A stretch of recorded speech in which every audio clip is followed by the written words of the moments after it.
Voltamos com o Band Entrevista, hoje falando sobre as fake news. No estúdio, o advogado Antônio Sávio da Silva, que é professor do Unisal de Lorena. E, é claro, o jornalista Elcio Costa. Pois não, Elcio?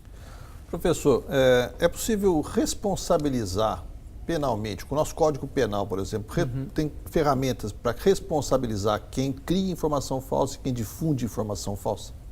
Essa pergunta também é uma excelente pergunta pelo seguinte, as pessoas acham que existe algum crime especial quando eu crio informação falsa ou quando eu divulgo. Nós aplicamos o próprio Código Penal, em especial quando a pessoa cria ou divulga uma informação falsa, ela comete ou calúnia ou difamação. A injúria também ocorre em alguns momentos, mas são mais comuns os crimes de calúnia e difamação. Então, quem pratica a criação de uma fake news, ela pode, por exemplo, imputar a uma pessoa um crime falso, pode, por exemplo, contar a respeito daquela pessoa uma informação, uma notícia que coloque ela numa situação ruim perante a sociedade. Então, por exemplo, uma calúnia ou uma difamação. Já a injúria seria você imputar a alguém uma informação negativa. Você, por exemplo, xingar uma pessoa diretamente. Isso seria um crime de injúria. É importante nós falarmos que na calúnia e na difamação, o que a gente tenta proteger é a imagem da pessoa perante a sociedade. Isso é chamado de honra objetiva. Já na injúria, eu tento preservar o que a pessoa pensa dela própria. Essa é a chamada honra subjetiva.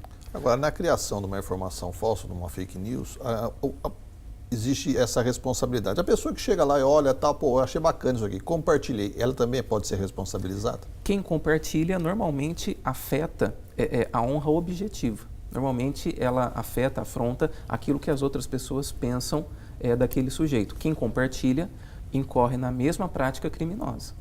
Quem compartilha também pode ser responsabilizado. Quem retuita e assim por diante. Agora, o senhor está falando dessa prática criminosa, muita gente não vê penalização da fake news.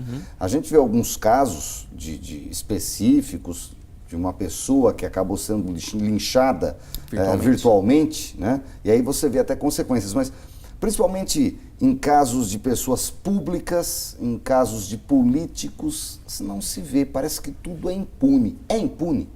Não existe a possibilidade de ser impune. O que existe, às vezes, é falta de iniciativa dessas pessoas para que elas levem adiante essa informação falsa, seja apreciada e sejam verificados quem são os responsáveis ou pela criação ou pela responsabilização. Além da questão criminal que nós tratamos agora, né, existe também a responsabilidade civil. Pode ser que o dano que a pessoa sofreu gere um pedido de dano moral na esfera civil. Então, além de responder por crime, eu também respondo materialmente, respondo com recursos por conta da criação dessa notícia falsa. Precisa, doutor, de alguma forma mudar um pouco a lei também, que é o Código do Tempo do Onça? Vamos falar outra coisa? Na questão da regulação da internet, a gente teve o Marco Civil da Internet em 2014. O Marco Civil ele trouxe algumas novidades em relação ao uso da internet como forma de trazer novos princípios, trazer um pouco mais de proteção para o usuário das redes sociais e da internet em si no Brasil. Então, por exemplo, interpretando o Marco Civil com os princípios que ele tenta trazer para a proteção dos usuários, nós podemos dizer que estamos no caminho de regularmos um pouco melhor, por exemplo, a honra da pessoa, por exemplo, a forma como ela atua, nós estamos protegendo um pouco melhor a pessoa desde 2014. Mas a questão dos crimes, não existe um crime específico em se tratando das notícias falsas nas hipóteses que nós trouxemos aqui, que nós tratamos aqui. Recentemente, fake news entrou muito no debate associado à eleição, no caso da eleição dos Estados Unidos, a eleição do Donald Trump.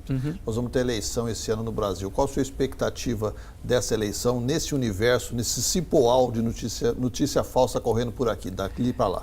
Eu brinco com os meus alunos, eu falo para eles sempre o seguinte, quando chega a época de eleição, eles têm um trabalho para fazer, para realizar na faculdade. O trabalho é eles acompanharem os debates políticos e acompanharem também as notícias que são divulgadas na internet. Eles precisam verificar se essas notícias são verdadeiras ou falsas de acordo com o programa de governo ou o projeto que aquele partido político apresentou ou que aquele determinado candidato apresentou. Então, eles reúnem essas informações e eles verificam se as informações são verdadeiras ou falsas e eles trazem para o professor, trazem para a sala de aula para a gente poder debater. Qual que é a minha expectativa para esse ano? Um acirramento das notícias, sejam elas verdadeiras ou falsas, mas principalmente com a utilização dos robôs, que foi o que a gente viu nas eleições dos Estados Unidos. Notícias verdadeiras sendo divulgadas juntamente com notícias falsas, porque se as notícias falsas elas são divulgadas com a mesma intensidade que as notícias verdadeiras, numa timeline, por exemplo, de um usuário, numa linha do tempo, ela aparece na mesma hierarquia, na mesma estrutura de uma notícia considerada como legítima. Cada vez que o usuário ele compartilha, aquela notícia tem uma hashtag, essa notícia ela vai sendo considerada como importante dentro de um determinado país, dentro de uma determinada sociedade. Independente da sua veracidade. Independente da veracidade, ela vai sendo jogada para cima. Por isso que existe até um interesse, lógico, escuso, né, desses partidos políticos, de alguns candidatos, de utilizar robôs, né, essas técnicas que não são aceitáveis dentro de uma corrida eleitoral. Mas viraram instrumentos de marketing? Acabaram sendo instrumentos até mesmo decisivos para as eleições. Embora são práticas escusas, práticas que não devam ser realizadas. O robô não pode. O famoso boot. Boot não pode. O bot não pode. Né? Os robôs eles não devem ser utilizados.